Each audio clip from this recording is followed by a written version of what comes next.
Hey guys, this is Suraj Soni and you are watching my YouTube channel where we learn basic chemistry।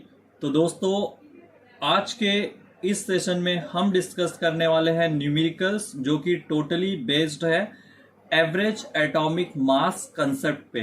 तो दोस्तों क्या आप जानते हैं पीरियोडिक टेबल पे जितने भी एलिमेंट्स हमें दिखाई देते हैं उन सभी एलिमेंट्स के साथ साथ हमें उनका atomic number as well as the atomic mass number दिखाई देता है। क्या आपने कभी सोचा है उन एटॉमिक मास के बारे में कि कैसे उस एटॉमिक मास को डिसाइड करके वहां पे हमें दिखाया गया है? तो आज के इस सेशन में मैं आपके साथ डिस्कस करने वाला हूं कि कैसे वो एटॉमिक मास डिसाइड हुआ है और कैसे एक पर्टिकुलर एलिमेंट का एटॉमिक मास डिसाइड किया जाता है और उसे पीरियोडिक टेबल में दिखाई दर्शाया जाता है। तो आज के इस सेशन में हम सीखने वाले हैं how to calculate average atomic mass. तो दोस्तों चलिए स्टार्ट करते हैं आज का ये सेशन।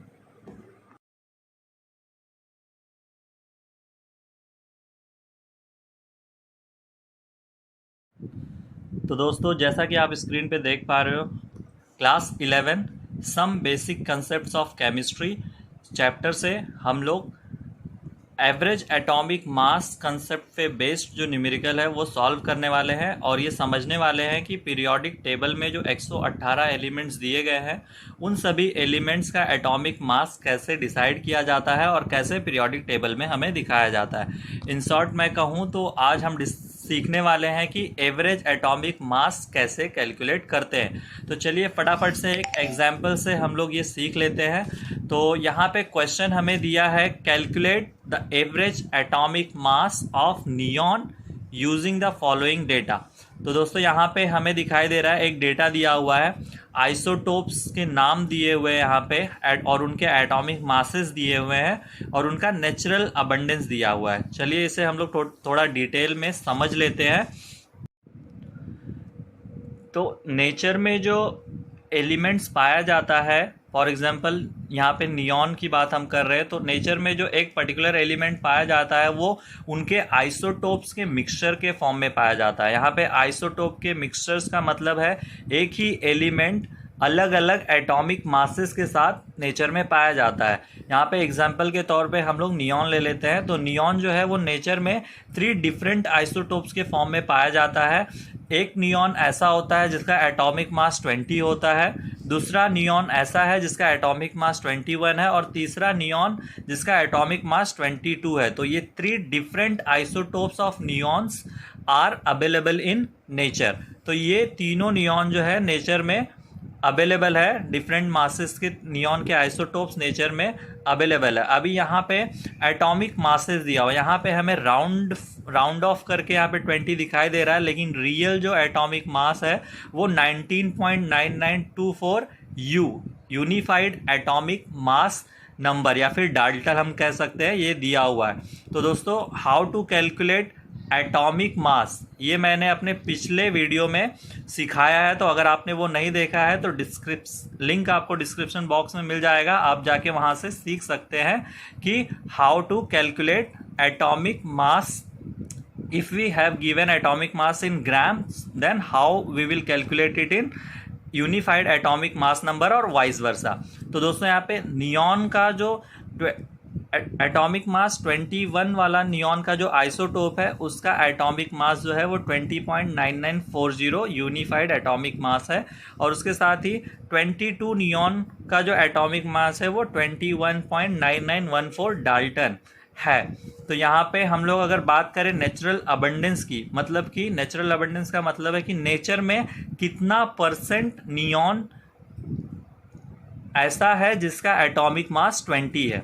तो यहाँ पे 90.92% जो नियॉन नेचर में प्रेजेंट है वो नियॉन विथ एटॉमिक मास 20 है। बाकी अगर हम बात करें नियॉन जिसका एटॉमिक मास 21 है वो नेचर में उसका प्रेजेंट जो है, नेचर में उसका अवेलेबिलिटी जो है वो 0.26% ओनली है और उसके साथ ही नियॉन जिसका एटॉमिक मास 22 है ये आइसोटोप जो है नेचर में 8.82% प्रेजेंट है।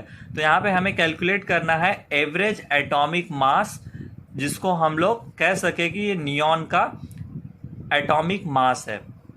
तो यहाँ पे हम लोग फाइंड आउट कर लेंगे average atomic mass of neon. तो इसको कैसे फाइंड आउट करते हैं, सबसे पहले इसका हम लोग फॉर्मूला लिख लेंगे। फॉर्मूला बहुत सिंपल है, atomic mass of neon which has isotope of first isotope of neon into percent abundance, nature में कितना परसेंट वो प्रेजेंट है, plus atomic mass of second isotope of neon into percent of abundance in nature, plus atomic mass of third isotope of neon into percent of abundance in nature. अभी यहाँ पे divide by 100 करेंगे, क्योंकि हमें यहाँ पे क्या फाइंड आउट करना है, यहाँ पे हमारा जो अबंडेंस नेचुरल अबंडेंस दिया है वो परसेंट में दिया है जब, और हमने यहाँ पे क्या पुट किया है, यहाँ पे हमने परसेंट में पुट नहीं किया, इसलिए हमने कॉमन 100 ले लिया सबके लिए। अभी हम लोग क्या करेंगे, इसका वैल्यू सब्स्टिट्यूट करेंगे। Atomic mass first isotope of neon का एटॉमिक मास क्या है, यहाँ पे दिया है 19.9924, 19.9924 इंटू उसका अबंडेंस कितना है नेचर में 90.92, उसको उसे मल्टीप्लाई कर लेंगे। वैसे ही हम लोग सेकेंड आइसोटोप का भी कर लेंगे, वैसे ही थर्ड आइसोटोप का भी कर लेंगे, उसके बाद उसे हम लोग 100 से डिवाइड करेंगे। यहाँ पे इसका मल्टीप्लीकेशन के बाद जो हमारा वैल्यू आता है वो 1817.7090 आता है। वैसे ही इन दोनों के मल्टीप्लीकेशन के बाद हमारा जो वैल्यू आता है वो है ये, और साथ में इन दोनों के मल्टीप्लिकेशन का जो वैल्यू आता है वो है ये, डिवाइड बाय 100। अब हम इन तीनों का सम करते हैं तो हमें मिलता है 2017.1315।